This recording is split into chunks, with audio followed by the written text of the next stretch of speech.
Olá, tudo bem? Sejam todos muito bem-vindos ao nosso podcast Jus Esperneandi. Estamos aqui numa tarde de sexta-feira no estúdio Atibaia Jardim. Meu nome é Daniel Nunes, para quem não me conhece, sou advogado civilista. Tenho ao meu lado o Dr. Sidney da Silva. Tudo bem, doutor?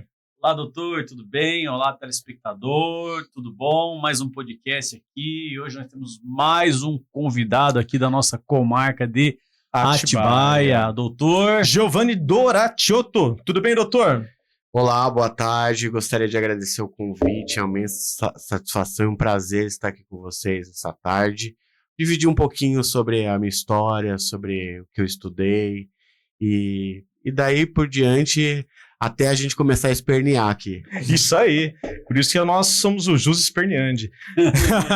Doutor, primeiro, antes de qualquer coisa, quero agradecer o convite, ou melhor, agradecer que o senhor tenha aceito o convite de vir aqui gravar conosco, de vir aqui dividir um pouquinho esse conhecimento, dividir com a gente essa tarde de sexta-feira, que, como o doutor já disse, né, estamos ponte de feriado, né, o jurídico e o judiciário já está emendado e nós estamos aqui trabalhando, né? Acho que desde segunda-feira, inclusive. Se o direito não socorre quem dorme, a gente tem insônia, né? Vamos falar a verdade, é bem por aí. Verdade, doutor. Doutor, então assim, dando início à nossa conversa, primeiro, doutor, eu quero saber aonde o senhor se formou, o que te levou a escolher o direito, qual é a tua área de atuação? Eu sou advogado por acidente, né? Por acidente? Por acidente. Minha intenção nunca foi cursar direito. Eu estava no terceiro ano, terminei o terceiro ano na época ensino médio, né? Até hoje acho que é ensino médio. E eu fiz parte de um cursinho na época, um cursinho popular, da Educafro. Depois eu ingressei na Uniafra, a partir da fundação da Uniafra, sempre preocupado com educação popular, de qualidade e acesso ao ensino superior para quem é de baixa renda. Eu sou de família trabalhadora, meu pai foi vendedor ambulante, minha mãe dona de casa, costureira. Então, para mim, educação ela tem uma importância maior, né? Sempre teve para mim uma importância maior. Porque a gente que nasce na periferia da cidade, das cidades, a gente só tem duas escolhas, geralmente, né? Ou é morrer dando sangue numa fábrica, numa empresa, ou se render a tantas outras oportunidades que a gente encontra, né? Em mercados clandestinos e paralelos, né? E a gente sabe que o final dessa vida, para muitas das pessoas, tá do outro lado do banco dos réus, né? E eu fiz uma escolha, falei, desse lado do banco dos réus eu não vou estar. Não sei para onde a educação vai me levar, mas pro banco dos réus, não. E aí eu me empenhei no curso, a época o Enem era 2006, e era o começo de porta de acesso para a universidade com o Enem. Eu fiz o Enem, prestei e passei para História, na Universidade de Guarulhos. E eu queria muito fazer a Universidade de Guarulhos, eu queria muito fazer História, minha ideia era ser professor. Nunca quis ser advogado na minha vida. E aí, concomitante ao processo seletivo do Enem, eu participei de outro processo seletivo que era por meio do cursinho, do próprio cursinho. Por meio do próprio cursinho. E esse processo também concorria à bolsa. E à época eu ganhei 2 bolsas, então era 100% na Universidade de Guarulhos em História e 100% em Direito na Universidade de São Francisco. E aí bateram na minha porta e falaram, vamos aí, Giovanni, fazer a inscrição. Eu falei, não, imagina. O da São Francisco era pela Uniafro Pela mesmo? Educafro. Pela Na Educafro. época. E aí eu passei, na verdade tinha uma bolsa. Era uma bolsa noturno e a única bolsa que tinha noturno naquele era vestibular de inverno. Eu passei e consegui essa bolsa. E assim, chegaram batendo no meu portão para me avisar, super empolgados com a notícia. Eu falei, não, gente, eu vou ser historiador. Não vou ser, não quero. Eu fiz porque é legal, massa, mas deixa para a próxima pessoa. E nesse inteirinho, enquanto eu estava entre o direito e a história, muito mais para a história do que para o direito, eu fui, na época eu tinha 16 anos e estava desempregado, força de expressão, né? Se tiver uma categoria abaixo do desempregado, eu acho que eu estava nessa categoria, não era nem subempregado e nada. Eu não tinha dinheiro para pagar, o transporte era caro. Universidade, além de você pensar no ingresso, tem que pensar na permanência. E é isso, às vezes você concede bolsa, ou você faz política de acesso que não garante que o estudante, vindo da onde a gente vem, de uma área periférica da cidade, eu sou do Caetetuba, com muito orgulho, possa continuar e se manter nos estudos, que é uma questão que até hoje permeia a luta dos cursinhos populares, que é não só o acesso, mas também a permanência. E na época eu liguei para a Vans, que fazia o transporte. Na época, em 2006, 2007, R$300 para Guarulhos, era um dinheirão, né? E para São Francisco estava R$100. A diferença era R$200. Falei, olha, Direito. Vamos ver Por o que economia, é esse, vamos né? pro direito, né? Vamos ver do que se trata isso. Vamos reconsiderar essa bolsa de direito, né? Não, reconsiderei e acredito que hoje foi a melhor decisão que eu tomei, porque eu não deixei de estudar o que eu queria. Sim. Então, eu nunca deixei de estudar história, nunca deixei de estudar filosofia. E, por meio da pós-graduação, eu descobri que é possível, sim, com uma formação muito mais ampla, que é a formação em direito, você também tem acesso a outro tipo de conhecimento. Então, é isso. Conhecimento jurídico não é só conhecer normas e leis. E o doutor, então, é franciscano, é formado na Universidade de São Francisco. Com muito orgulho. Eu também sou franciscano. Você ingressou na São Francisco em que ano? Cresci na São Francisco em 2007. 2007. 2007. Fiquei na São Francisco de 2007 a 2012. Foi meu ano de formação. Eu entrei na São Francisco em 2001, saí em 2005. Doutor, eu me lembro de um congresso que teve lá em cima no centro comunitário. Na verdade, era um júri simulado, em que você foi o réu, você entrou inclusive algemado, né? Caramba!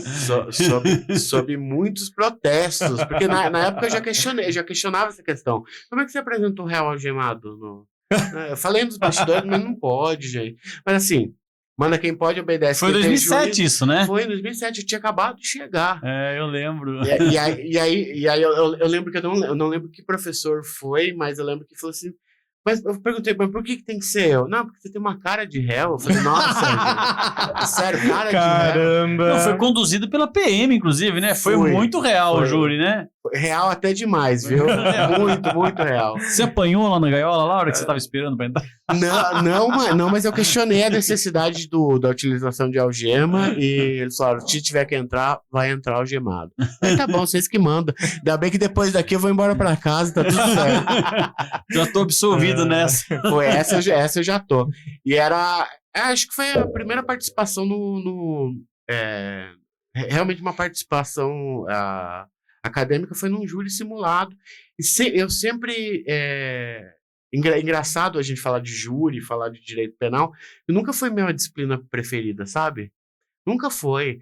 Aliás, até um tempo depois de ter terminado a universidade, eu ainda gostava muito de direito civil, gostava muito de direito ambiental, direitos humanos. Atualmente o doutor atua em qual área do direito? Eu atuo com direito criminal hoje. Criminal. Direito penal.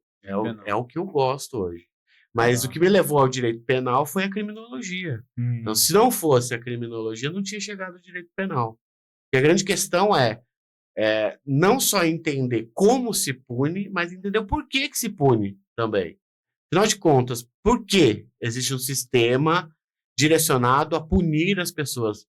E como é que a gente se pune realmente todo mundo de maneira igual? Então, essas discrepâncias foram me chamando a atenção na minha vida profissional, porque em determinado momento eu decidi que direito penal era a peça mais fácil para fazer no exame de ordem, né? Segunda fase. E desde que eu comecei a estudar para o exame da ordem, eu não consegui mais deixar o direito penal. Então, hoje a minha principal área de concentração é o direito penal. É o direito penal. Porque era mais fácil. Na segunda fase. Viu, doutor? Você é mestre em ciências políticas, é isso? Vamos lá. Tem algumas formações. Eu terminei em 2012. Fui fazer o exame 2 anos depois, porque à época eu ainda era orientador de medida socioeducativa. Trabalhava com sistema com medida em meio aberto, né? Liberdade assistida, prestação de serviço à comunidade. Eu era orientador de medida, né? Jovens em conflito com a lei. E desde então, que também já era uma vertente do direito criminal que estava ali, né? Porque eu também fazia parte do sistema punitivo, não como advogado, mas também para garantir direitos, né? E é isso. Mas o senhor trabalhava para a prefeitura? Que setor que era esse? Trabalhava para a prefeitura, na assistência e desenvolvimento social. Né? Tá. Foi onde eu tive uma história como estagiário também. Entendi. Fui estagiário no Departamento de Geração de Trabalho e Renda. Depois eu passei pela orientação de medidas socioeducativa. Cheguei em 2017 a ser gerente do setor de transferência de renda e benefícios sociais da Secretaria de Ação e Desenvolvimento Social. E para voltar para minha formação, terminei em 2012 e falei, agora é a hora de eu estudar o que eu quero. Né? E o que eu queria na época era filosofia e teoria do direito. Filosofia do direito. Era o tema que eu gostaria de abordar e de discutir, porque o meu TCC ele foi sobre filosofia do direito. Ele queria estudar Kelsen, doutor. É isso. Kelsen. Não, muito pelo contrário, eu queria contraditar o Kelsen. Tô brincando.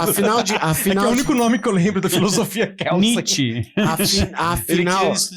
Afinal de contas, direito é só norma? É isso, o Kelsen dizia... Kelsen é um eminente filósofo justo-positivista, que inaugurou a escola justo-positivista para a filosofia do direito. Ele diria que direito é só norma, né? E se a gente levar E o justnaturalista, né? A questão de não só pragmática, o que está na norma, a interpretação e aplicação, né? Mas para além disso, afinal de contas, o que é o direito? Para que serve o direito? Boa pergunta. Para que serve o direito? Então, a gente tem que entender o primeiro direito como um fenômeno contemporâneo. A gente tem uma péssima mania de naturalizar o fenômeno jurídico. O que é naturalizar o direito jurídico? Olha, lá na Roma Antiga, o direito já existia. Mito. O que se fazia na Roma Antiga é muito diferente do que se faz hoje. Senão a gente não mudaria, as instituições não mudariam. E não é o avanço do direito que vai permitir que o que a gente chamou de Roma Antiga, na Roma Antiga de direito, que a gente traga para hoje em dia. Mas, doutor, o direito não... Podemos falar que é um conjunto de normas? Não, porque essa é a concepção positivista do direito. Então é um lado, né? Você está enxergando por um lado, mas é um conjunto de normas. Se a gente levar em consideração que o direito é um conjunto de normas, na Roma Antiga, o que eles criaram eram normas, que violadas...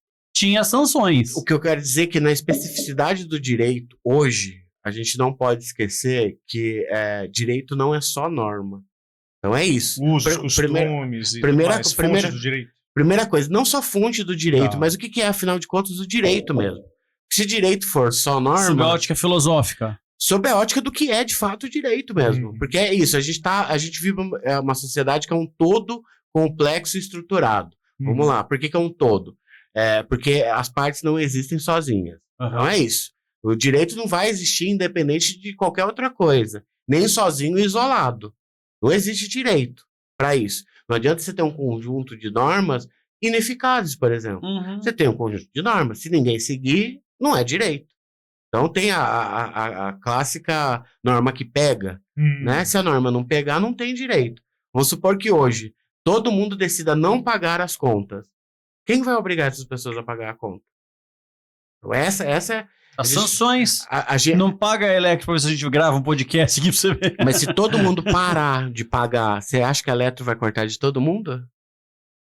Mas aí já tá numa área da utopia, né? Porque você esperar que todo mundo siga uma orientação, olha, ninguém vai trabalhar, vamos fazer uma greve geral.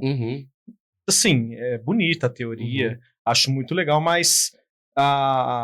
uma adesão 100% de um... Não tem. De um posicionamento, assim, com todo respeito, a gente tá falando de filosofia, né? Claro.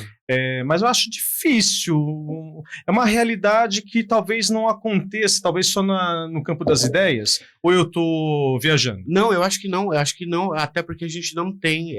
então, vamos voltar. Então essa ideia... A filosofia é legal. A gente trabalha com... A gente trabalha com anacronismo.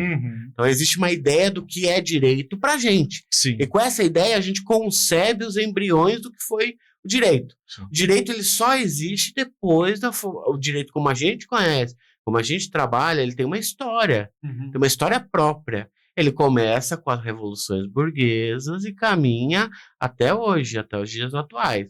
Então, da Revolução Burguesa para trás, o que existia eram embriões do que a gente chama por direito. E aí existiam embriões de conjunto normativo, de instituições, porque o Senado romano não é o mesmo que a gente chama de Senado hoje, né? Ou é? Não é. Não é o mesmo modo de funcionamento, não é a mesma maneira que se acessa. Então, tudo isso é diferente porque o direito, ele não mudou e nem evoluiu. Ele só se especificou. Então, o direito, ele cria uma forma. Toda forma social, ela vai ter uma forma molecular, que é o que dá vida ao direito. É o sujeito de direito. Por que o direito existe? Vamos lá. O direito começou a existir nas sociedades que estavam fazendo as revoluções burguesas para solidificar duas coisas. Conjunto de normas mercantis e garantia de propriedade e punição e sanção para quem descumprisse as normas de garantia da propriedade. Nós estamos falando de 1800 e pouco. Falando de 1789 em diante, né? Que teve a Revolução... Revolução Francesa? As revoluções burguesas, né? Teve a 1788, que foi a gloriosa na Inglaterra. Depois a gente teve a americana e teve, por último, a francesa. Foram 3 principais revoluções, mas não só. Então, as sociedades elas foram desenvolvendo. A gente entrou um pouquinho na história, que é o campo do coração dele. Mas é por isso. É uma história que também não nega a filosofia. Então, sim, é isso. Se cruza, acompanha, né? Claro que se cruza. Mas o direito ele existe num primeiro momento para garantir propriedade e punição a quem transgrida a propriedade. Inclusive, doutor, me corrija se eu estiver errado, a propriedade ela era mais protegida no direito do que a própria vida antigamente, né? E até hoje. Essa é a razão do direito. Não, até hoje não digo, né? Pode ser que seja por trás dos bastidores, mas na norma não. A norma não protege a propriedade mais do que a vida. Então, mas vamos lá, vamos para uma prática. A gente trabalha com direito penal. Crime contra o patrimônio. Quem está preso por crime contra... majoritariamente, o encarcerado hoje está por crime contra o patrimônio. E crime contra o patrimônio é crime contra a propriedade privada. Sim, mas qual crime se comete mais? Vamos falar em percentual. Então, mata-se mais ou rouba-se mais? Ou rouba-se mais? Rouba-se mais, então, obviamente, né? Por isso que tem mais presos de crime contra o patrimônio. Se você olhar em percentual, olha, a cada 100 crime contra o patrimônio, tantos por cento está preso. A cada 100 crime doloso contra a vida, tantos por cento está preso. É esse percentual. Então vamos lá. Por que se rouba tanto, então? Aí eu não sei dizer pra você não, então, viu? Aí a gente vai... eu acho que é um problema social, um problema social não, é um problema gritante de desigualdade social. E esse problema é inaugurado lá atrás, quando a gente está falando das revoluções burguesas, quando a gente deixa o modelo de produção feudal e passa para um modelo de produção capitalista. Então é isso, a gente tem que entender...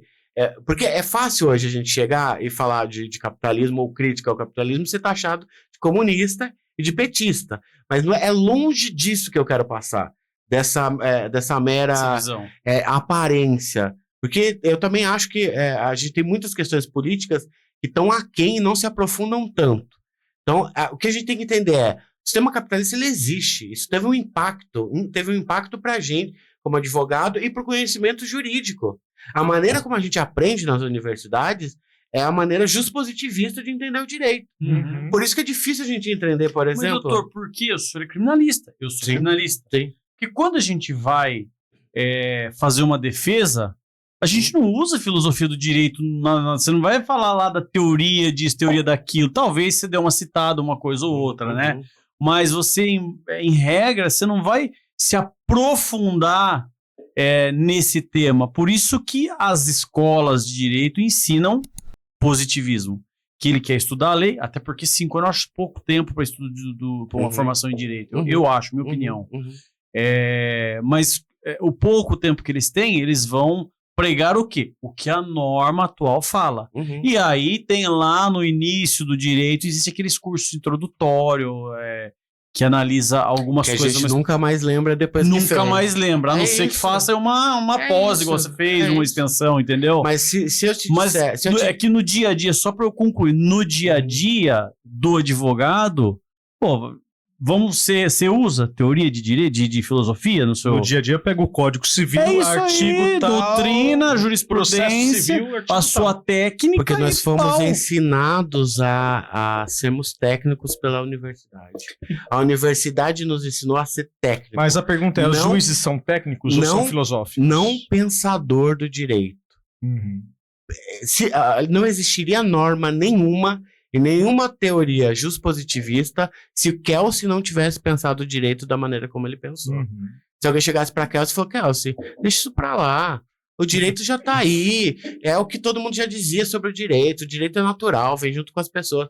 Kelsey não teria desenvolvido o juspositivismo. Doutor, quando você faz uma defesa, vamos falar da criminal, eu sei que você atua em Claro, outras claro, áreas, mas claro. quando você faz, por exemplo, você traz nas suas peças alguma técnica de filosofia? Não técnica, né? Quando eu digo técnica, é óbvio que a pessoa, quanto mais lê, mais hábil fica com as palavras, mas Claro, técnica, claro, claro. citação, exatamente, hermenêutica Hermenêutica. filosófica. Claro, por que não? Você utiliza nas suas peças? A nossa maneira Sim, da gente que se é a hermenêutica. comunicar é baseado nos nossos referenciais. Aham. E eu tenho essas referências, não tenho problema nenhum. Quando eu vou fazer um pedido de liberdade provisória, eu não me sinto nem um pouco constrangido de falar sobre a questão do cárcere numa peça. São argumentos importantes para o juiz. E, aliás, a pergunta que você me fez, os juízes são técnicos? Uhum. Obviamente são, todos nós Sim. somos técnicos. Agora, técnico não significa neutro. E aí a gente ignora que direito também é ter posições ideológicas e ter posições políticas. Ser juspositivista já é estar defendendo uma posição filosófica, Uhum. mesmo sem saber quem foi Kelsey. Sim. Aceitar que o direito é só a aplicação da norma também tem um posicionamento filosófico e ideológico. E quando eu falo de ideologia, eu não falo de um conjunto de ideias. Eu falo de uma prática e de um conjunto de ideias. A ideologia não existe só na cabeça de quem pensa.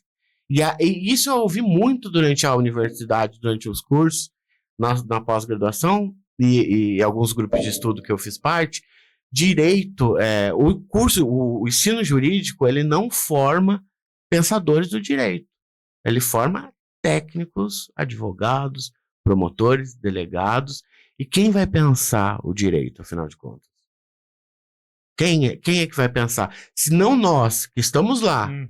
questionando e lidando com a norma nua e crua todo dia, quem mais pode questionar o direito? Doutor, você acha que os juízes, eu digo a massa, não vou Sim. direcionar para vara X ou Y, Sim. a massa, não só Atibaia, Sim. Bragança, qualquer... Você acha que eles são positivistas? Absolutamente. E punitivistas nas varas criminais. Eu vou te contrariar, doutor. Eu não acho que eles são positivistas. Porque se eles fossem, metade da população carcerária estaria na rua. Não, Porque tem de prisão em violação eles não são ao garantistas. Código de Processo Penal. Se eles forem positivistas e seguir o que a norma diz, Uhum. metade da população carcerária tinha que estar na rua até o trânsito julgado. Mas a quem cabe interpretar a norma? Entendeu? Se cabe ao juiz, ele está aplicando o direito positivado. Porque ele está interpretando a norma. A função do juiz é interpretar a norma. A nossa função é interpelá-lo com relação à maneira como ele está interpretando a norma. Então, ele é positivista, mas ele não é garantista. Você pode ver, por mais que o juiz seja realmente faça coisas que ele não poderia fazer, ele sempre fundamenta. Ele foge do Código de Processo Penal. Mas ele fundamenta usando o próprio Código de Processo Penal. Não, mas e quando ele não fundamenta? Aí quando ele não fundamenta, a gente embarga, né? É sempre assim. Ele vai embargar, a gente vai entrar com Tribunal HC de e ganha Justiça no do Estado de tribunal. São Paulo, não sei outros tribunais, mas o Estado de São Paulo é extremamente conservador. Eles, na maioria das vezes, quando versa sobre a prisão, é difícil eles mudarem. É porque a gente ainda tá numa lógica Entendeu? que pensa lá, olha, a gente começou lá no direito lá atrás. O que eu falei pra vocês? Pra época, o que era necessário? Garantir a propriedade e punir quem violasse. A lógica ainda é a mesma. A gente garante a propriedade e pune quem viola. Constituição não foi a primeira norma que surgiu. Que o Hans Kelsen chama de norma hipotética fundamental, que seria a norma das normas, a grande norma. Ela nunca existiu nessa concepção embrionária do que é o jurídico, do que é o direito, na transição entre o modelo feudal e o modelo capitalista. Então, essa Mas ideia... que a norma hipotética fundamental, A gente pode se dizer que ela é o costume, é o que a sociedade vive. São as normas que surgem, porque você lembra disso aí dos bancos, acho que só São Francisco ensina a norma hipotética fundamental. Professora Roberto Cardoso.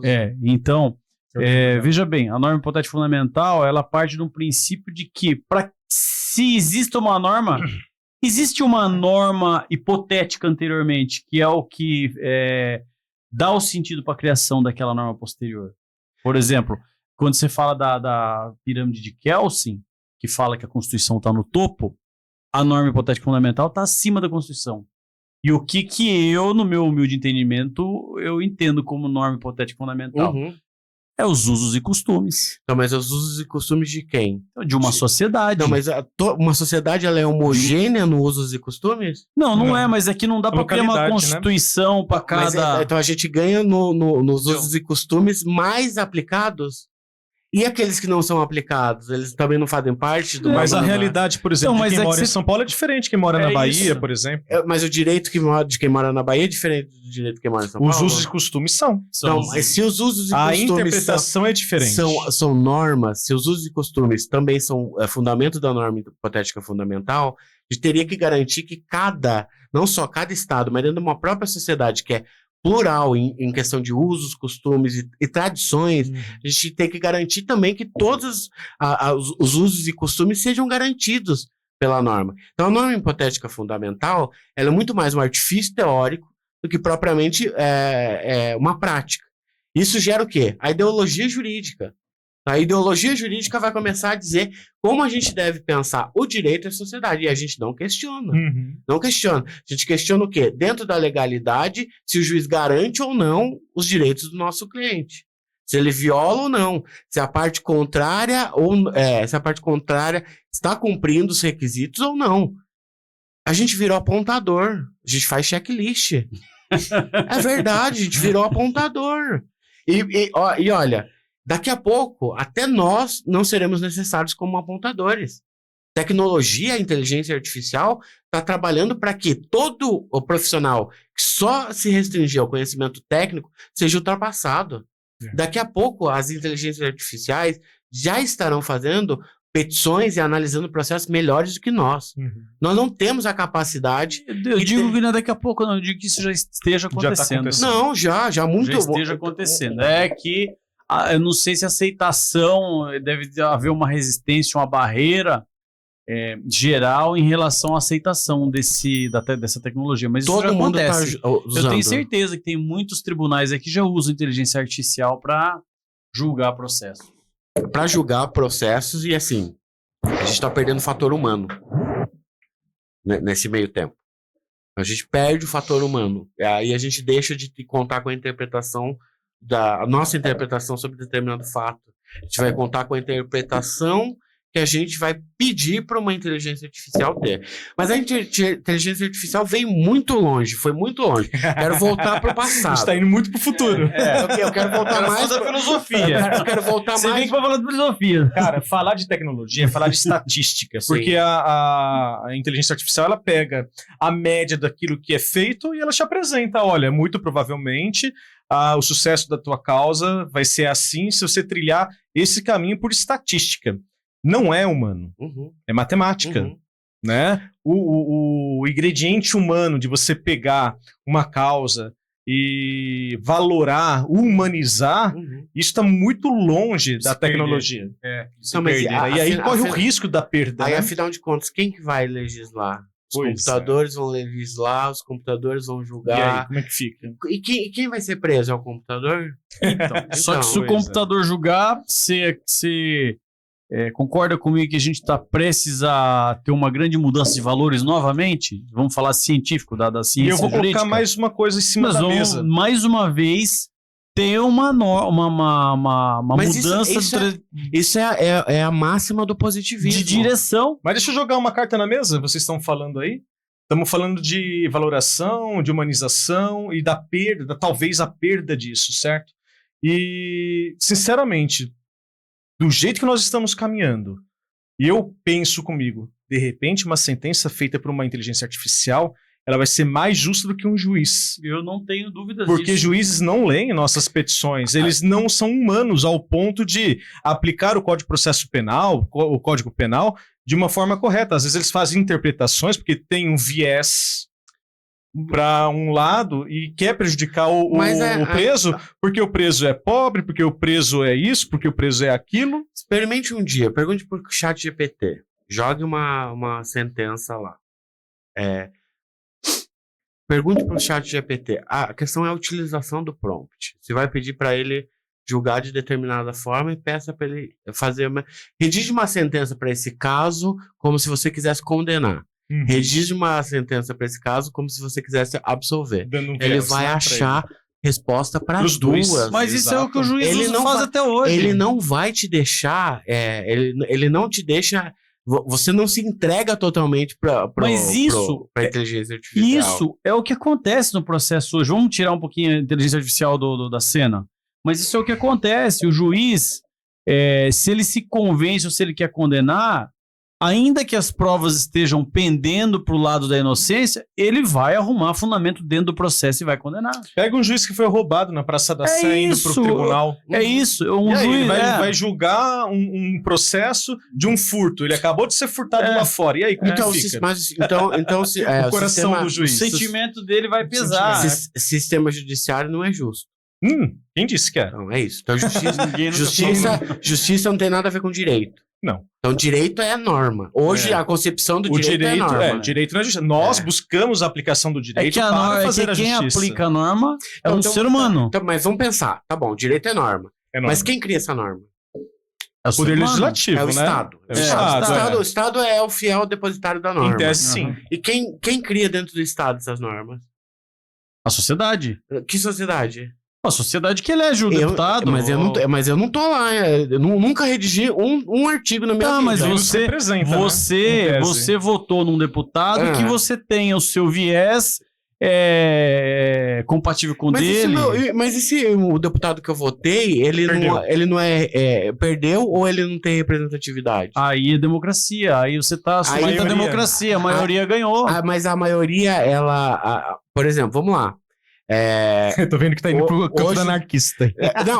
Hoje o Congresso ele representa a sociedade brasileira? Essa é a questão. Vamos lá. Congresso que a gente tem. Dentro da democracia? Dentro da democracia? Que democracia que a gente tá falando? Da democracia que elegeu. A maioria de votos. A vontade da maioria. Essa é uma democracia representativa. Da maioria. E limitante. Mas, doutor, você quer que crie uma norma para cada grupo de sociedade? Muito pelo contrário. Eu tô dizendo que o parlamento... A gente tem que se dividir igual a União Soviética. O parlamento não representa a sociedade brasileira. Os interesses que são defendidos no parlamento são das grandes empresas. Eu sei, mas quem que botou eles lá então? Então você vai explicar isso para cada um dos eleitores. Então, mas que a gente tem um poder, o nosso poder como cidadão, não tô nem falando de advogado, é o nosso voto. É a hora que você vai votar num cara que você conhece ou um cara que defendeu a vida inteira tal coisa. E os 4 anos depois? E os 4 anos seguintes? Então, mas aí se ele se corrompe, é uma engrenagem corrompida, né? Aí se ele se corrompe dentro do sistema... Aí já você tá falando de uma outra história. Então, mas não é só corromper, mas e se ele conquista o seu voto com recurso do empresariado, porque ainda é possível de maneira indireta ser feito, apesar da maioria ser feita pelo fundo eleitoral, mas de uma maneira ou de outra ele consegue com os recursos, porque campanha também é um mercado. Tem que falar disso. A gente que ganha dinheiro com campanha, isso não tô falando de corrupção, não. Tô falando de um mercado da democracia. Sim. É isso, é o mercado da democracia. Quem tem mais dinheiro é eleito, quem não tem, não é. E o trabalhador não tem dinheiro. Então o trabalhador não está representado. Então a gente vê, por exemplo, a destruição dos direitos trabalhistas. O seu deputado que você votou ganhou? O meu deputado? Deixa eu lembrar quem que foi na última. Tem algo. Esse é o problema Esse é o problema do brasileiro. Eu não lembro que eu votei. Muito pelo contrário, eu tomei café, inclusive. Sério? Vocês querem... Não precisa falar, né? Não, ganhou. Tem um posicionamento coerente, mas é minoritário. Então é isso. Hoje eu acho mas assim, qual que é a solução? Se a gente não respeitar a democracia, quem tá lá foi eleito pela maioria e ganhou, qual que seria a solução? Vamos para a solução, mas vamos terminar de falar de onde veio o direito? Porque a gente legal, essa conversa tá muito legal. Porque a gente ainda tá no que é direito. Sim, então, que é direito, a gente exato. ainda tá no que é direito. Então, se a gente entender que a sociedade é um todo complexo e estruturado e que ela vai se formar, vai se conformar em alguns pilares, que é forma jurídica, que é o sujeito de direito. Então, o direito vem para que as pessoas tenham a ideia de que são iguais. E para que isso serve durante a transição do feudalismo para o capitalismo? Para que quem nada tenha possa vender sua força de trabalho. Aliás, a única coisa que tem para se vender é a força de trabalho para o seu patrão, que vai usar a sua força de trabalho numa condição de igual. Então, o direito ele surge a princípio para garantir contrato. As mercadorias elas não vão por si só no mercado se vender. Se não tiver o direito para garantir que as relações comerciais, e aí a gente volta à questão, se todo mundo parar de pagar, será que vai cortar de todo mundo mesmo? É isso. É óbvio, é um exemplo bem exagerado, extremado. Figurado, né? Mas é um exemplo, exemplo que a gente pode trazer para a realidade para poder pensar por que as relações são assim? Por que se garante os contratos? Porque se garante a propriedade privada. E para que o capitalismo ele possa se reproduzir como um modo que ele é de exploração, porque o capitalismo é um modo de exploração. Acho que isso não resta dúvida nem para a pessoa mais sensata de direita, inclusive. Ele explora a natureza, ele explora o ser humano, e a gente vivendo essa relação do direito como forma de assujeitamento. Então, o direito ele surge para garantir o contrato. Não fosse o direito, o Sidney poderia me vender alguma coisa, eu pegar a coisa dele e ir embora para minha casa, levar embora a coisa do Sidney e acabou. As coisas não vão se trocar no mercado sozinhas. Quem leva elas são os sujeitos de direito. Para isso que existe a forma jurídica, e essa é a razão primeira do direito. Antes de Constituição, direitos humanos, garantias, de pensar humanidade, humanizar, o que se pensou é garantir a reprodução do modo de produção. É que o capitalismo ele pudesse se manter, existir e se reproduzir. Na Idade Média era legal que se você não pagasse ou roubasse, você pagava com o corpo. Dá a mão aí, plau! Roubou, furtou? Furtou, perde 2 dedos. Furtou, perde de novo, perde 3. O direito evoluiu justamente para aproveitar a questão do capitalismo, né? Mas também veio para mudar, né, a questão. Olha, eu não cobro mais com um pedaço do teu corpo, mas eu vou tomar a tua casa. Não deixa de ser uma questão filosófica, tipo assim, olha, o que é melhor? Eu tirar um pedaço do corpo da pessoa ou tirar o que ele tem? O que dói mais? O bolso ou uma chicotada nas costas? A gente tá falando da passagem das penas corporais para as penas de patrimoniais. Patrimoniais. Mas o que eu percebo é que até para o direito penal é uma forma de negociar, porque se negocia tempo. O tempo ele só passa a ser valorizado quando se tem uma produção em grande escala. Quando o circuito de mercadorias ele é consolidado. A partir do momento que a gente tem um circuito de mercadorias universal, que é o que a gente tem hoje, raríssimos são os lugares que a gente não vê a influência do capitalismo e nem a reprodução do capitalismo. Então, quando a gente olha hoje, a gente vê um circuito universal de trocas. Tudo se troca o tempo todo, né? É ter celular que você vai comprar, é a água que você vai beber, tudo é relação comercial. Sem o direito, não existiriam relações comerciais. Mas o direito veio para trazer uma maior equidade entre as pessoas. Veio mesmo? Então, você não acha que seria pior se não tivesse o direito? Então, você já pensou, a possibilidade de não existir direito já foi uma possibilidade real para você? Sei lá. Como é que você acha que seria se não seria? Tivesse o direito? Então, é isso que Quem que ia vencer? É nesse tipo. Quem que venceria? É nesse tipo de discussão que a gente começa a perceber algumas coisas. Como é que vai ser? Eu não sei. Da mesma maneira que nós não aprendemos como que é. Que o camponês, ele não sabia o que ia ser depois da Revolução. Se não tivesse punição para quem comete crime. Então. Esses caras seriam os Mas, olha, favorecidos, né? então, Porque mas eles iam... As tribos indígenas, como que é Porque lá? a pessoa, ou ela se limita pela lei, ou ela se limita pela religião. Então tem gente que não mata, não é porque a lei fala que não pode matar, mas fala porque se matar não vai pro céu. Tem muita gente que... E você acha A religião equilibra muito a sociedade também. Mas você acha que é só a religião que equilibra ou a economia não equilibra também? Eu acho que é um conjunto, Se a eu acho gente que é um diminui conjunto. as desigualdades, Eu a acho gente não conjunto. diminui Mas- a incidência penal? Olha aqui, igual o doutor tá falando, se não tem o direito, pega, Mas pega uma uma tribo, quadrilha, um pega crime uma tribo. organizado, ele vai ter o que ele quiser, porque ele vai chegar em você, vai tomar de você e falar, o direito, reclamar- tanto quanto o capitalismo, não são eternos na nossa história. Gente, para. A gente tá falando de uma coisa que tá aí há 200, 250 anos só. O planeta 300 Terra, anos. há muito tempo. A gente é só um pedacinho da história. Já existiram sociedades que não conheceram o direito. Os senhores já assistiram Exterminador do Futuro? Uhum. A IA vai pegar vocês. Então, mas não acho que seja só. Não acho que seja. Não acho que seja só a IA, e também acho que a gente chega num ponto de dizer, se não for isso, não tem nada pra ser. Mas afinal de contas. Não, a gente acha um subterfúgio. A sociedade acha. Se não tiver o direito, a gente tem que se regular por alguma coisa, alguma relação. Existe maneiras de se autorregular. Para além do direito, da aplicação do direito cru. Porque aí a gente vai. Existem 3 caminhos hoje na filosofia contemporânea para se estudar o direito. O caminho justo-positivista, que vai dizer direito é norma, e norma é que o Estado quer, e o Estado quer o que é norma. O direito é o que é direito porque o Estado é o que é o Estado. E o Estado é o direito e o direito é o Estado. Então a gente entra no paradoxo do positivismo. Quem faz é a mesma pessoa que vai aplicar. Então a gente tem o paradoxo do positivismo. E a gente tem correntes de positivismo, justo-positivismo eclético e justo-positivistas éticos. Eles vão dizer, olha, em determinado momento não é só a norma, pode ser um fator ético aqui, um fator moral aqui. E muitos de nós somos justo-positivistas éticos, né?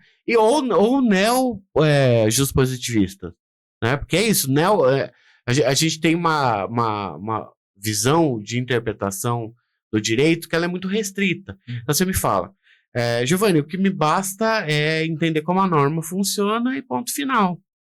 Eu não vou usar isso para nada na minha vida. Se não tivesse alguém que pensasse, eu nunca teria isso para usar. Esse ferramental que você usa hoje, as alterações necessárias Vem das ciências. não só das ciências, mas vem de quem pensa o direito. Não, mas é isso que eu tô falando, veio da ciência. A filosofia é uma ciência. Entendeu? Não surgiu de um cara que conviveu numa sociedade e achou necessidade disso, de A, de B e C, e criou uma lei. Não, ela vem da ciência, vem de pessoas que estudou a vida inteira para chegar onde que chegou. Tá bom, tá ruim, não sei. Para uns tá bom, para outros tá ruim. Os 3 caminhos da filosofia. Veio da ciência.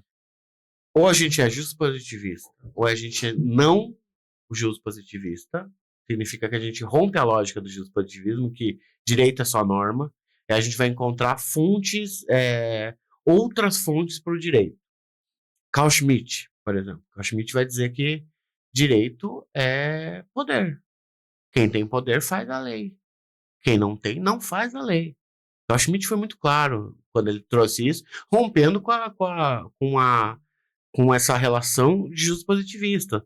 Foucault foi um outro também que conseguiu conceber o fenômeno do direito para além das aparências do fenômeno do direito. O justo positivista, ele tapa o olho para a sociedade. Aí existem o quê? As visões não justo positivistas. E nem sempre são críticas. O Carl Schmitt, por exemplo, é um cara muito conservador. Mas ele, assim, mesmo sendo conservador, ele vai dizer que direito é norma e poder. Então, se direito é norma, direito é poder atrás da norma, então direito não é só norma. E você compactua com o posicionamento do Carl Schmitt? Não, eu sou da terceira corrente, da terceiro caminho do direito, que são as filosofias críticas do direito. Olha o que eu tô te falando. Olha, você falou que o poder é o direito, né? As filosofias críticas do direito vão dizer, direito não é só poder, direito existe, ele está situado de uma maneira histórica, ele é um fenômeno que está interrelacionado com a estrutura do modo de produção, como a gente concebeu o modo de produção e com os conflitos daí gerados. Porque o Carl Schmitt disse que é poder, mas ele não disse quem tinha poder e quem deixava de ter poder. as correntes as correntes críticas do direito, elas vão dizer, olha, existe uma disputa, e essa disputa é entre classes. Então, a classe entra no horizonte do direito pela primeira vez.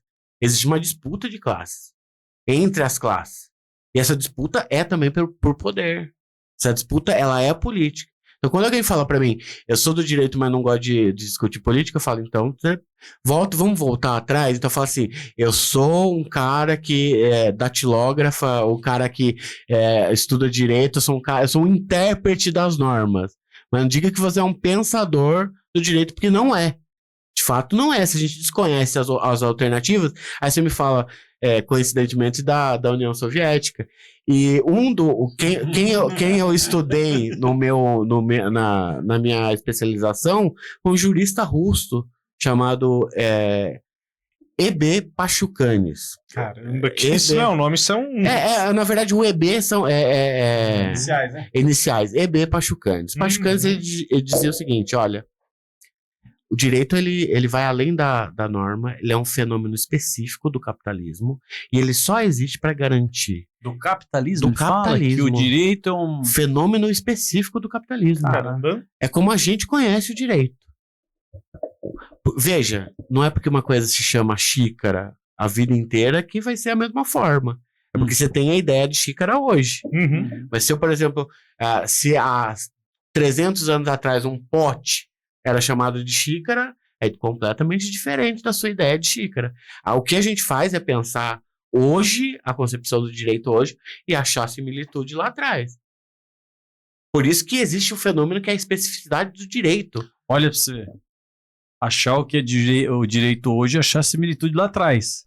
Não, é pensar. Olha, a gente acabou de contradizer que o que estava lá atrás não era direito. Não, mas não, no início da nossa gravação. Mas eu tô afirmando isso, eu tô reafirmando isso, porque quando a gente olha com o olhar de hoje o que é direito, a gente busca reconhecimento. Então, tudo que parece com direito, a gente vai achar que é direito.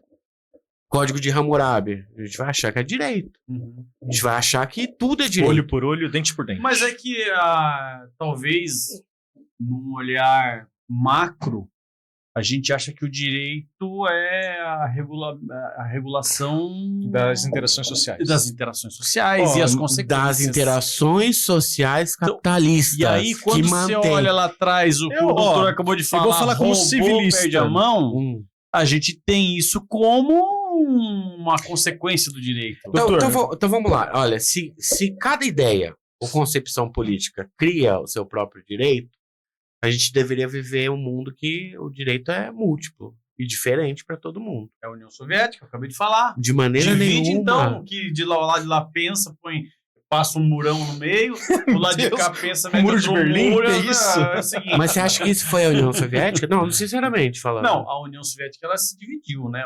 Não, quem se dividiu foi a Alemanha depois, né? A União Soviética não. A União Soviética agregou, né? A princípio era um grande país. Era a maior potência. Era uma república. A república da União...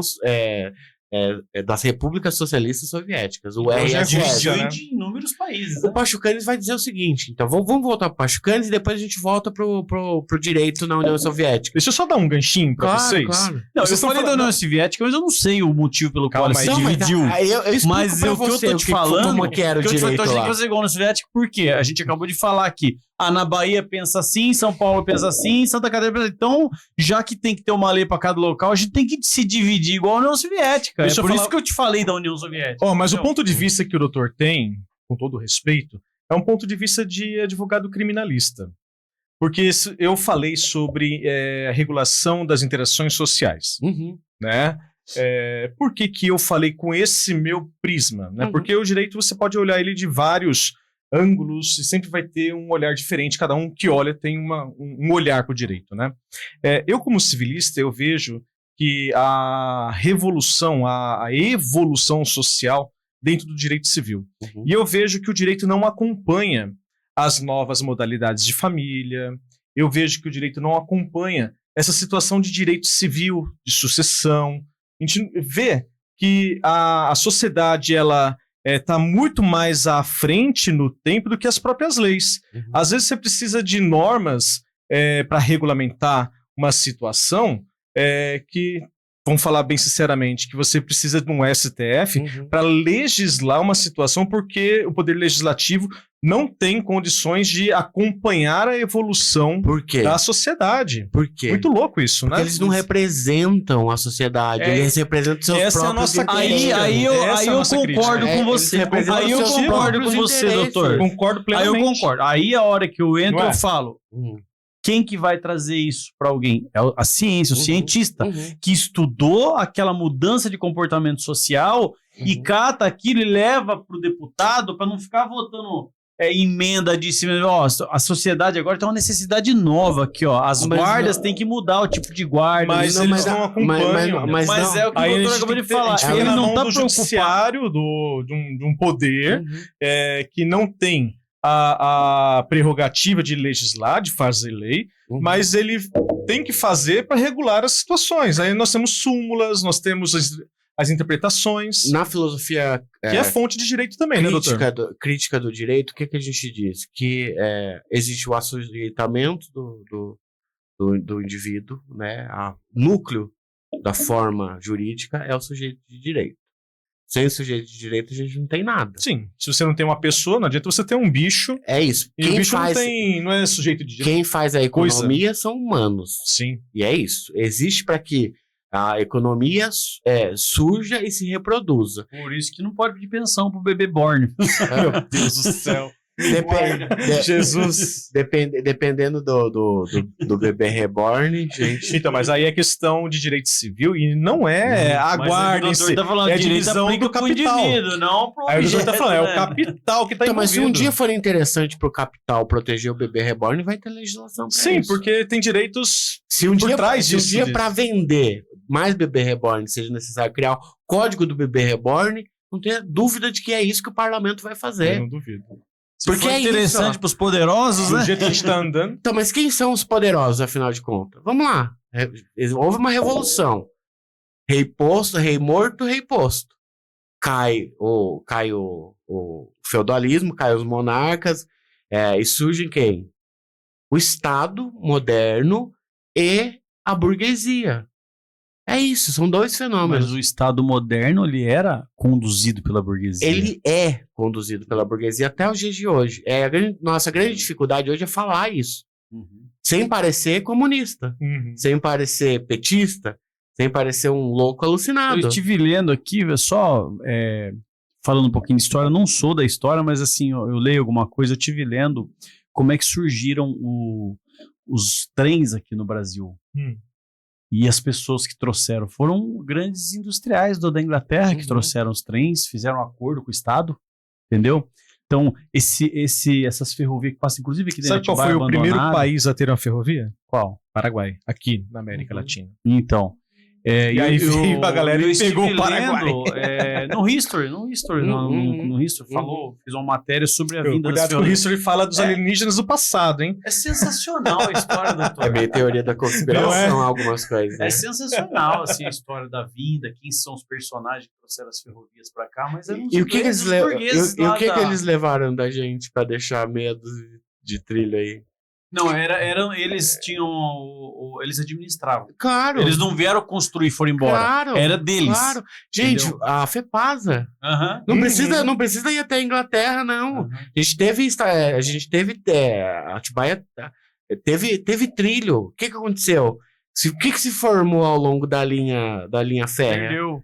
Não, ali ficaram as pessoas que eram os viúvos da FEPASA. É verdade. A maior parte da nossa área periférica, hoje, da cidade, Jerônimo de Camargo todo. Jerônimo de Camargo é fruto Sim, do da abandono da ferrovia. Do abandono. Do abandono Vai até o Caetituba lá embaixo. da concessão. Vai até Campo Limpo. Até Paulista. Campo Limpo. Vai, Ali em não, Campo Largo, vai. em Jarinu tem uma estação, Maracanã tem estação, aí você chega lá em Campo Limpo tem estação, acabava em Campo E é Limpo, se eu não me federal, engano. né? A federal, né? Mano? Acho que Autarquia federal? acho que Não a sei. FEPASA é, se não me engano, é do estado de São Paulo. Se Estado não de me São engano. Paulo.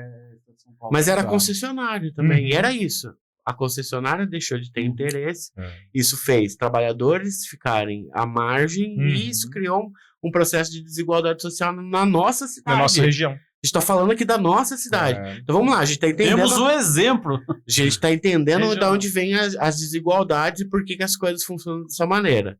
Então pensar a extinção do direito não é pensar uma sociedade anárquica. Ninguém disse isso. É só a gente ampliar a maneira como a gente consegue pensar uma sociedade para além das normas. Eu acho que para essa maturidade a gente está muito longe. Mas a gente está longe de reconhecer que existe uma alternativa. Eu acho que o primeiro passo é reconhecer que essa possibilidade existe. Vou falar para os doutores, agora com o início da Terceira Guerra Mundial, a gente vai ver para onde a gente vai. Doutor, mas eu acho os países europeus têm 1.500 anos, eles não vivem sem lei. Lá tem lei.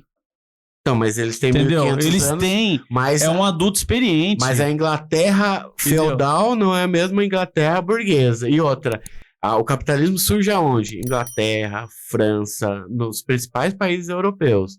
Ele se estrutura lá. A maneira como a gente pensa a economia e como a gente se relaciona, aí a gente vai falar de duas coisas que são importantes. O conceito de modo de produção, que é o quanto a gente produz e como a gente produz.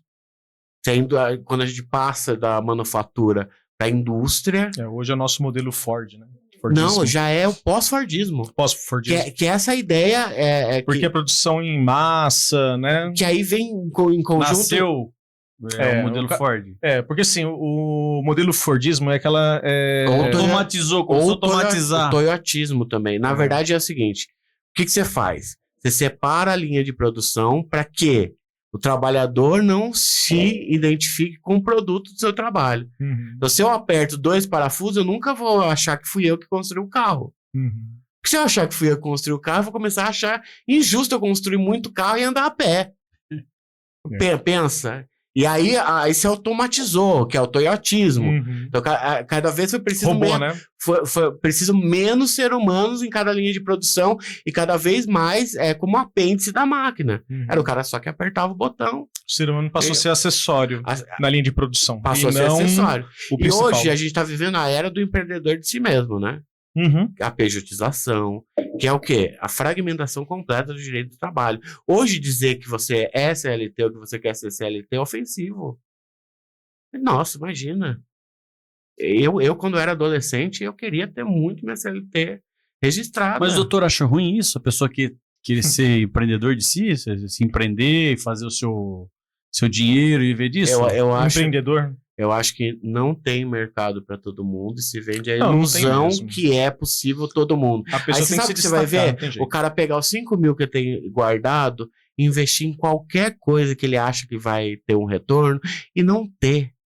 O número de pessoas que... Mas e não ter é um futuro. Então, mas não é no futuro, não sabe? E se tiver? E se tiver comida? E se não tiver? E se tiver água? E se não tiver? E se tiver escola pro filho? Se não tiver? Mas eu conheço pessoas que foram mandadas embora, começaram a empreender e deram certo. E eu conheço pessoas que é começaram... mais uma opção, né? Eu conheço pessoas que tentaram empreender e deram super errado. Então, ele não nasceu pra isso. Ele entrar no Sebrae lá e fazer um cursinho lá. O Sebrae tem excelentes cursos de administração, economia. A grande questão é o seguinte: por que a gente tem que ter essa ideia de que a gente é empreendedor? Gente, não é empreendedor, a gente é explorado. Mas eu não sou explorado, eu sou dono de um estúdio, eu sou empreendedor. E aquele cara ou aquela mina que é convidado para trabalhar, por exemplo, vamos lá, designer. Design é uma profissão que existe. Advogado é uma profissão que existe. Aí o patrão chega e fala assim: eu vou contratar a sua empresa, que é você mesmo. É o PJ. PJ, contratação PJ. Isso é muito comum. E aí a pessoa vai ter obrigação de CLT, mas sem nenhuma garantia de CLT. Você acha que essa pessoa está em advogado nunca ele vai se ser, submete né? se ela quiser, né, doutor? Mas você sabe porque que se todos os designers se reunirem e falar, a partir de hoje, a nossa hora de trabalho é Mas se a sociedade tá vendo. Se todo tá- mundo se reunir. Ué, pra que existem associações, existem Não, isso sim. cooperativas? É pra isso, pra organizar Mas a gente tá dizendo para os sindicatos que eles não representam mais Não, os não tô trabalhadores. falando de sindicato. Não, mas eu tô falando de sindicato, que é Não. uma maneira Tô falando de uma organização. associação, de uma cooperativa que tem um Isso é outro sentido. É sindicato. Para Entendeu? questões trabalhistas, o nome é É. sindicato. Não tô falando Gente, pra não- esse. não, mas é SLT, Tô falando de né? organizar, por exemplo, organizar em associações cooperativas os profissionais liberais, Por por que exemplo. prefere se pagar como PJ e não como CLT? Porque foge dos encargos trabalhistas. Então, e aí? Mas aí se ele, como funcionário, ganhava 3 e como PJ passa a ganhar 5,5, 6, o que é melhor? Ele pode prestar serviço para vários. Será que pode? Então, E se quando não ele tem pode, aí horário? já... Então, se não aí não pode, é- aí já não é. Aí Então, tem os 4 pilares do vínculo trabalhista, né? então Habitualidade, onerosidade, pessoalidade. Se tiver pessoalidade, já não é mais PJ. Eu te levo hoje em São Paulo. Vamos passear lá, Sidney. Eu te levo em umas 3, 4 empresas que fazem isso. Eu deixo você trocar ideia com a galera. Você falar pra galera que o que elas fazem é abrir mão do seu direito para ver se elas entendem isso. Porque, na verdade, o que está se vendendo hoje é que você tem que pejotizar. Você tem que ser um empreendedor de si mesmo. A gente está vendendo... Quem que manda mesmo? Quem que manda o quê? Quem que manda nas coisas da Quem falando? tem poder. Então, É ele isso. fala, você quer trabalhar na minha empresa? Você abre um CNPJ. meu Então, mas quem que deu esse poder pro empresário? Então, é Influência isso. dele. Acúmulo. Eu penso muito em meritocracia, de você acumular, de você conseguir multiplicar. Eu penso muito na meritocracia. Doutor, Não sei até que ponto errado. eu queria muito também pensar dessa maneira, se servisse para todo mundo, mas não Uhum. serve para todo mundo. Quando a gente sai, e aí a gente volta, eu vou voltar um pouquinho para onde começou essa conversa. Sim. Eu hoje podia não estar aqui, Lógico. podia estar preso, morto, né? Sei lá, talvez esgotado num trabalho manual. doutor, eu vim do mesmo lugar que o senhor veio, só pra você saber, tá? Quero mais provável. Eu não tenho pai e mãe rico, eu não sou morei da no mesmo, favela. pai morreu um pouquinho mais pra cima do bairro que você morava ali. E a gente saiu do mesmo lugar. Exatamente do mesmo lugar. Eu morava a 1 quilômetro da sua casa. Não, eu tô falando, você acha que a gente saiu do mesmo lugar que o filho de alguém que mora na Flamboyant? Tá, vamos lá, Sidão. O que você fez pra trampar antes de ser advogado? Muito. Eu fiz muita coisa, vendi entreguei panfleto, Muito, trabalhei fiz em também. empacotador no supermercado. Isso eu nunca fiz. Cara, eu fiz de tudo um pouco. Trabalhei em metalúrgica. Também. Fiz de tudo um pouquinho, cara. E a gente sabe o quanto é Entendeu? muito mais difícil pra gente do que pra quem é filho da classe de quem tem dinheiro. Doutor, deixa eu te falar uma coisa. Ou não, pra você foi fácil. A nossa Porque aí conversa você me dá os caminhos, doutor, Já que deu eu uma hora de quero gravação. seguir. Não foi fácil. De Não forma é, alguma. Não é. Não A gente foi sabe assim. que não é. Um dia a gente vai sentar, eu vou te contar um pouco da minha história, porque muitas pessoas me veem hoje não sabem da minha história. Uhum. Né? Tem muitos amigos da advocacia, do direito, que conhecem o Sidney advogado, Uhum. mas não sabe quem que foi o Sidney com 14 anos, onde viveu, onde Uhum, cresceu, uhum. como é que foi minha vida, se eu Uhum. passei necessidade, se eu não passei, não sabe. Uhum. Mas o que eu digo pra você é o seguinte, é que de onde eu vim, a probabilidade de uma pessoa de lá ter dado certo era de 1 para 10. Você Pra entendeu? daí sendo otimista. Otimista. Então, a gente não era pra estar aqui. Exato. Não era. Exato. Na hora, se a gente for pensar, não era pra gente estar sentado aqui hoje. Doutor, deixa eu te falar. Nossa conversa tá sensacional e a gente precisa Massa, marcar uma maravilha. volta, Vamos, viu? vamos Porque nossa, O foi bate-papo muito tá muito longe, legal. foi muito Da boa. hora, mano. É só que a gente tá caminhando pro nosso período final aqui da gravação Tá. e a gente tem por hábito aqui pedir para que o convidado conte um caso fático Uhum. do direito vivido. Uhum. Pode ser criminal, civil, o que você achar melhor, Uhum. conte aí algo que marcou você no direito aí para deixar aí de registro para os nossos telespectadores. Vamos lá. Aliás, eu tenho algumas histórias interessantes, né? Escolha uma e É, divida conosco. Tá bom, vamos lá. Eu acho que, como eu comecei a trabalhar com direito penal, isso me chamou muita atenção. Tinha um fenômeno que era curioso, né? Não sei se para você foi assim também. Me ligavam de madrugada para atender flagrante do lado da minha casa. E assim, toda madrugada tava eu lá. Toda madrugada, dia sim, dia não, tava o Giovanni. Aonde? No meio do mato, com a polícia procurando e garantindo o direito. Isso é extremamente importante quando a gente fala de direito penal, porque você tá no local com tanta antecedência assim, pega até quem quer fazer o que não deve de desprevenido, né? Então a gente acaba se deparando com situações de abuso, de excesso mesmo, no meio da madrugada, quando você está disposto a isso. Hoje eu durmo um pouco mais, mas no começo de carreira eu trabalhava muito, muito direto, e para mim o principal papel do advogado criminalista é atuar no momento do flagrante, não só na delegacia. É isso, quando a gente chega na delegacia, já tem uma narrativa construída. E muitas das vezes é a narrativa que vai prevalecer, que é uma narrativa que ninguém estava lá para ver. Não tinha um advogado naquele momento passando na rua ou que pudesse ligar para acompanhar o flagrante. Você não sabe como é que foi que aconteceu. E isso foi o que me motivou a entender como é que eu poderia fazer a diferença na vida de pessoas inocentes, né? E principalmente na vida dos meus, né? Era isso. No fundo eram meus clientes, mas era a pessoa que tinha estudado comigo, era a pessoa que morava 2 ruas para baixo da minha casa. É isso. Isso me motivou a confiar e acreditar mais no meu trabalho como advogado, aprofundar mais o meu conhecimento, porque eu pudesse ajudar mais pessoas. O direito vai mudar a vida das pessoas por um completo? Não, ele pode amenizar. E para mim, se a gente for um unguento na ferida dessas pessoas que tanto sofrem, eu já tenho minha missão cumprida. E para além de tudo isso, eu espero que um dia a gente possa poder voltar a sonhar de novo, para além do código, para além da letra fria da lei, uma sociedade que ela realmente valorize e seja capaz de ultrapassar essas relações sociais que a gente vive hoje, de exploração, de utilidade, de objetificação, de uma sociedade que vai analisar a estatística, mas não vai ver quem é a pessoa que está ali.